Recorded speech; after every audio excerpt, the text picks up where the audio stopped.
Good to see everybody out here today. Today is always one of the more enjoyable days, I think, certainly for us as a coaching staff and for the players to be able to host, over 250 high school coaches today for our clinic, for our practice, and then to have a lot of these guys have players in our program, and I know the players really enjoy it. And you can feel that little extra juice today because they had a special audience today at practice. Question? Quarterback play today, Kyle? What'd you see today? I'm going to look at it on film as always. On days like this where you don't wear pads, I think the defense they do a nice job of staying away and avoiding the contact. And I think we'll probably have a better gauge tomorrow, when we scrimmage and it's live. And we're going to do some 2-minute situations tomorrow live. We put it in today. And I think we probably have a better idea. I didn't think anybody looked overly impressive or overly poor. I don't know. I think they all had a good day. How much will tomorrow be a scrimmage environment? Is it the whole thing a scrimmage or some scrimmage periods? No, it's limited based on rules. You're only allowed to have 3 scrimmages. So for us, tomorrow is more of a practice. We had the 1 scrimmage last week.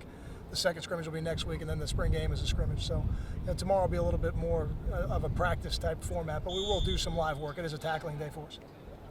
Kyle, the secondary, how do they look, both corners and safeties, and do you see anything developing there? Yeah, I'm pleased. I think we're developing some depth. I think Ian's doing a nice job. I think DeLon Stevenson's kind of been doing double duty during the spring here, a little more at corner right now because of depth reasons. I think he's doing a good job. Nadir's been able to come back to us.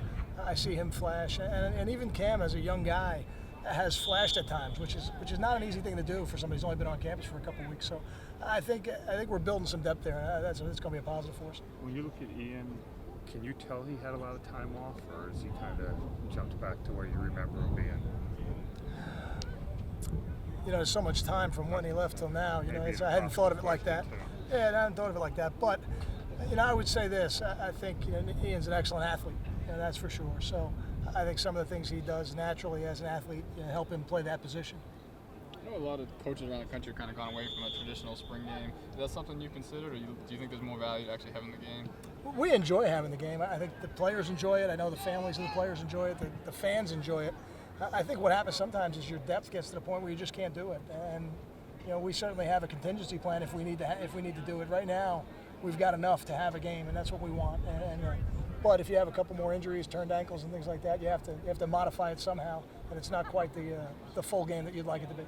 Well, you had talked about Desmond Peoples and how he's developed this spring. Where is he better? I mean, what is he doing better now than he was?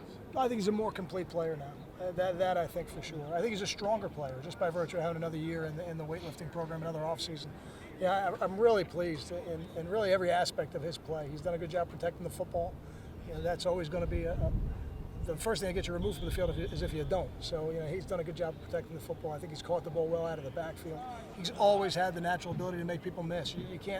You have drills to teach elusiveness and to protect yourself in stiff arms, but the natural ability to make somebody miss is God-given, and he's got that. So it's been exciting to watch him this spring.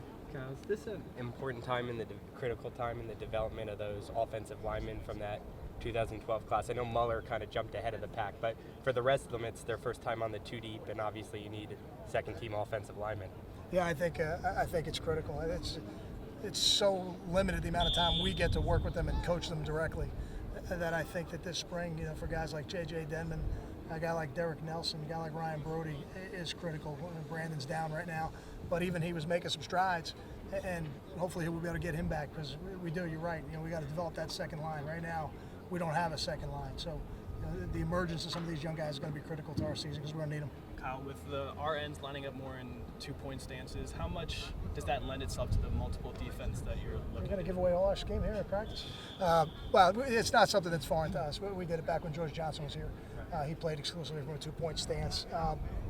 I think it's the better way to go for us. I think it gives that position more flexibility to do the things we're going to ask it to do. It's one of the things we talked about immediately after the season, Coach Rossi and myself. So I'm pleased with the way it looks right now. I think over time it'll be tested, but I know we've got a body of work from back when George was here that it can be done. You mentioned DeLon doing double duty. I mean, obviously it's probably not the ideal situation, but how has he kind of handled that? What kind of has enabled him to handle both those responsibilities at corner and safety? I think to do it, you got to be a smart football player, and I think he is. Even as a younger player, he's got a good football intelligence about him, and He's playing more at corner, but we've not told him to stop learning safety. So he's got to have the ability to swing back and forth for us right now until we figure out who the best 11 players are, so we can get him on the field. I know in one of those off-season conference calls you mentioned you would look back at the injuries and maybe try and break that down. Did you guys have a chance to do that? We have, and we're actually still in the process of doing it. And what we're trying to do is examine it from every direction. What were the injuries? What were the most common injuries? When did they happen?